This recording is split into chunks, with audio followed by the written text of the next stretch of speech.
In this video, I have a 2005 Ford F250, and I'm going to show you how to open up the hood. Okay, on the driver's side, you have your steering wheel. Directly below and to the left of the steering wheel, there is a lever.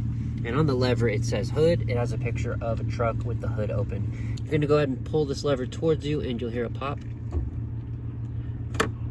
That releases, that's going to pull on a cable and release the hood. Then right in the center of the hood, you're going to reach in, and there's going to be a bar that you grab and move to the left. Once it's open, this is what it looks like. Here is that lever I just talked about where you push towards the left. It's going to move this mechanism to be open. What's happening is there is like a bar on this hood that falls into this latch, and it clicks shut. So this lever is going to open up that latch so that you can release that hood. Hope that video was helpful for you. Thank you for watching.